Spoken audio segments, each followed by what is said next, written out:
Hello guys, welcome back to my channel. It's me Nikita Adhikari अनि म चाहिँ मेरो YouTube मा धेरै एक्टिभ भएको थिइन अनि लाइक यो भन्दा 8-9 महिना अगाडि मैले भिडियो हालेको छु. अब चाहिँ I will continue my this journey.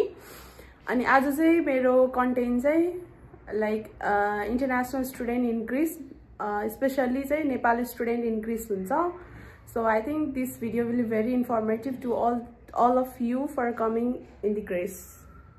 So आज यो भिडियोमा चाहिँ मेरो साथीहरु पनि हुनुहुन्छ अनि उहाँहरुले पनि आफ्नो एक्सपिरियन्स चाहिँ के फेस गर्नु भएको छ, के फिल भइरा छ यहाँ आएर उहाँहरुले सबैले नि आफ्नो एक्सपिरियन्स दिनुहुन्छ. सो लास्ट सम्म हेर्दिनु होला यो video. And here are my friends and let's go into the videos. Hello, myself Anis Basnet. Myself Ashok Gautam. Ujjwal Gimire.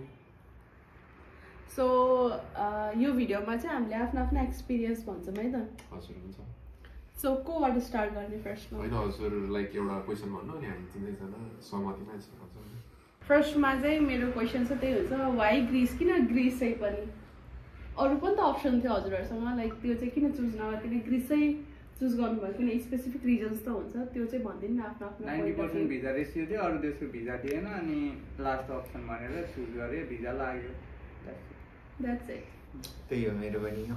अरु कन्ट्री ट्राई पनि गरेको थिए अनि अरुमा अब 50-50% थियो भनौं न, तर चान्सेस चाहिँ रिजेक्ट हुने धेरै थियो. त्यही भएर मैले एउटा मात्र अप्सन देखे. यहीँनिरको लगभग 100% भिजा थियो, अप्लाई गरे, आयो, निस्क्यो, त्यही भएर आको. अनि टकिङ अबाउट मी चाहिँ हैन, खासमा अब भन्नु पर्दाखेरि चाहिँ लाइक भिजा रेशियो भन्दा पनि लाइक अब नेपालीको मेन्टालिटी भनेकै लाइक अब सुरुमै पैसा तिर्नलाई, पैसा दिने बेला लाइक मान्छेहरु डराउँछन्. लाइक ग्रीसमा चाहिँ कस्तो छ भन्दाखेरि पे आफ्टर भिजा थियो अनि त्यही भएर चाहिँ त्यही कारणले चाहिँ मैले अप्लाई गरेको हो. थियो उहाँहरुको त भन्नुभयो किन ग्रीस आउनु भएको भनेर हैन. म चाहिँ अर्को क्वेशन पनि सोध्छु उहाँहरुलाई. अरु भिजा टाइप पनि थियो, तर किन स्टुडेन्टै भिजामा आउनुभयो? किनकि अगाडि भन्नुभयो तपाईहरुले अगाडि पनि लाइक दुई तीनटा कन्ट्री गर्नुभयो तर रिजेक्ट भयो भन्नुभयो हैन. लाइक किन नै ग्रीस त पनि भन्नुभयो, लाइक किन स्टुडेन्ट नै भिजा? अरु भिजा पनि थियो, लाइक वर्किङ भिजा छ, एग्रिकल्चर भिजाहरु छ, स्पोन्सरशिप भिजाहरु छ, भिजिट भिजा पनि छ. अनि लाइक किन स्टुडेन्ट भिजाले कि रिसर्चहरु गर्नुभएको थियो कि यतिकै गर्दिम न त भनेर हो कि के नै तपाईहरुको एक्सपिरियन्स भन्नु त्यो बारेमा चाहिँ? रिसर्च चाहिँ नगरिकन त नाम धरि त थाहा हुँदैन कुनै देशको, अनि कस्तो कुरा गरे. रिसर्च त पुरै प्रोपर रिसर्चै गरेर आएको नि. स्टुडेन्ट भिजा लिनुको कारण भनेको यहाँनिर एउटा कलेज थियो, म त्यसको नाम भन्दिन, त्यो गुगल गरेर आफैले खोज्नु होला. त्यो कलेज चाहिँ यहाँ म ग्रीसमा बसेर, as we all know that Greece is the birth place of democracy. यहाँ धेरै कुराहरू छ, म्युजिक, फिलोसफी, आर्ट, कल्चरदेखि लिएर हरेक कुरा छ. वेस्टर्न सिभिलाइजेसन पनि यहीँबाट सुरु भएको भनेपछि हिस्टोरिकल्ली हेर्दाखेरि एकदमै रिच छ. अनि यहाँनिर एउटा अप्सन के थियो नि, मैले अमेरिकन डिग्री पाउँथेँ ग्रीसमा पढेर.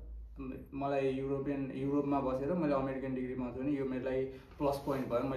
अब मेरो कुरा गर्दाखेरि चाहिँ मलाई यहाँ स्पेशली युरोपमा चाहिँ के स्पेशली युरोपमा भन्दा नि युरोपको यहाँ ग्रीसमा चाहिँ के लाग्यो भने अरु देशहरु धेरै नै थियो मसँग अप्सनमा रिसर्च गर्दा, तर ग्रीसमा चाहिँ यहाँनिरको बस्न, खान, लाउन, ओर्न एकदम सस्तो अनि स्टुडेन्टको लागि एकदम राम्रो इन्भाइरोमेन्ट पनि. अनि त्यहीमाथि कलेज फी पनि त्यस्तो महँगो पनि हैन, त्यस्तो सस्तो पनि हैन, ठिक्क थियो जस एउटा स्टुडेन्टलाई सुटेबल. त्यही कारणले चाहिँ मैले स्टुडेन्ट भिजा नै रोजेको. So guys talking about me हैन, लाइक पास्ट डिकेड्सहरुमा चाहिँ पास्ट डिकेड्स भन्दा पनि लाइक अहिलेको 2-3 वर्ष अगाडि चाहिँ लाइक अब सेभरल स्क्याम्सहरु लाइक वर्किङमा हाल्दिन्छु, वर्किङमा गराइदिन्छु भनेर सेभरल स्क्याम्सहरु हुन्थ्यो. जस्तै कि अब नेपालीको मेन्टालिटी अब लाइक +2 अब लाइक मिनिमम डिग्री चाहिँ +2 नै पर्ने हुन्थ्यो. त्यसपछि पढे पनि नपढे पनि त्यो आफ्नो चोइसको कुरा हुन्थ्यो. अनि अब वर्किङमा त कुरा भएन, अब लाइक स्क्यामहरुमा फस्यो भने त अर्को पैसा फस्ने तनाव हुन्थ्यो. अनि त्यही भएर चाहिँ लाइक मैले स्टुडेन्ट भिजाको लागि अप्लाई गरेँ. अब वर्किङमा हाल्नलाई नि त्यति नै पैसा लाग्ने थियो अनि स्टुडेन्ट भिजामा नि त्यति नै मैले पैसा हालेर लाइक मैले डिग्री पाउँछु भनेर चाहिँ अनि मैले त्यही भएर ग्रीस अप्लाई गरेको हो. त्यही माथि पे आफ्टर भिजा पनि थियो एज आई सेड बिफोर. अनि सबैजनालाई थाहा छ होला के रे ग्रीस एम्बेसी चाहिँ नेपालमा छैन भनेर. सो जो पनि यहाँ ग्रीस आउँदै हुनुहुन्छ, यहाँ आउन चाहनुहुन्छ, सबैजना एक्चुअली चाहिँ इन्डिया जानै पर्छ किनकि एम्बेसी नै छैन नेपालमा भनेपछि हामीले भिएफए सबमिसन त नेपालबाटै गर्छौँ अनि हाम्रो इन्टरभ्यू पनि स्योर हुन्छ त्यो कतिवटा लाइक अरूहरूले चाहिँ इन्टरभ्यू नदिकन भिजा लाग्छ इन्टरभ्यू नदिकन भिजा लाग्छ भन्छन् तर इट्स अल फेक तपाईहरु एक्चुअली इन्डिया जानै पर्छ दिल्ली जानै पर्छ इन्टरभ्यू दिनलाई सो त्यसमा पनि लाइक सबैजनाको इच एन्ड एभ्री एक्सपिरियन्स हुन्छ हामी त्यो एक्सपिरियन्स बारे पनि आज कुरा गर्दैछौँ so let's start with them अब उनीहरुसँगबाट स्टार्ट गरौँ है त मेरो एक्सपिरियन्स राम्रो थियो एकदमै उत्साहपूर्वक थियो एकदमै हर्ष उल्लासको साथमा गएको थिएँ इन्टरभ्यू दिनलाई इन्टरभ्यू पनि मलाई लियो राम्रैसँगले like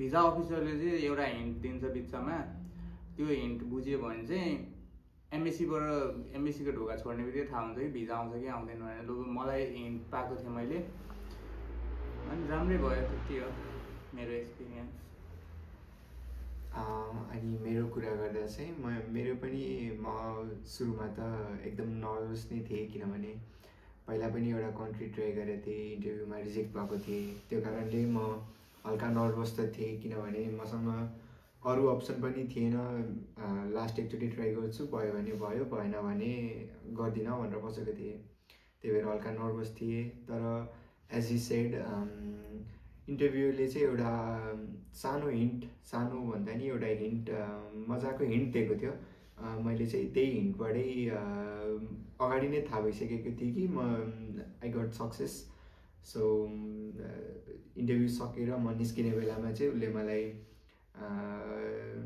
don't worry you're okay to go भनेर भनेको थियो त्यही कारणले चाहिँ म एकदम खुसी भएर निस्केको थिएँ अनि पछि मेरो भिजा पनि आयो त्यही so guys talking about me होइन मेरो चाहिँ लाइक अब फर्स्ट इन्टरभ्यू नै थियो लाइक अब इन्टरभ्यूहरू चाहिँ खासै फेस गरेको थिएन अनि लाइक आई वेन्ट थ्रु अनि त्यस पछाडि अनि लाइक नर्भसनेस लाइक अभियस नै थियो नै अनि लाइक उसले चाहिँ अनि बस भनिरहेको थियो अनि म चाहिँ अझै लाइक मेरो अब सिट भनिरहेको थियो नर्भसको कारणले अनि बिचमा चाहिँ like going through the interview questions होइन लाइक नर्मल क्वेसनहरू गरिरहेको थियो योर नेम अनि योर के भन्छ details about your family income source यताउता स्टेटमेन्टहरूको पनि कुरा गरेको थियो like are this your savings यताउता भनेर कुरा गरेको थियो अनि अल्सो के भन्छ हेल्थहरूको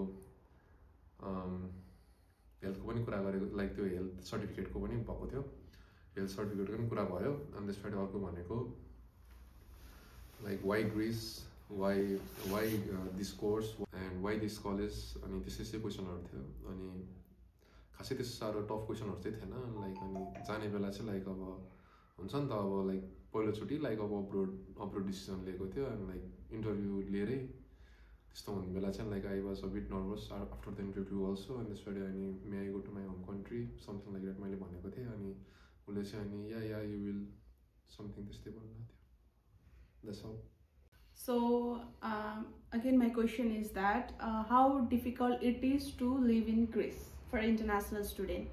So उहाँहरु आको पनि लाइक 6 महिना एभोभ या लाइक 8-9 महिना 1 वर्ष जति भइसकेको छ उहाँहरु यहाँ आउनु भएको पनि so let's go with them okay केही गाह्रो छैन एकदम सजिलो छ चिल छ रिल्याक्स छ मान्छे रेसिस्ट छ यहाँनिर त्यो एउटा अनुभव एउटा कालो अनुभव यहाँको गोरो अनुहार हुन्छ तर कालो व्यवहार देखाउँछ अरू सबै ठिक्क छ जस्तो लाइफ खोजेको त्यस्तै हुनसक्छ सस्तो छ राम्रो छ बेस्ट छ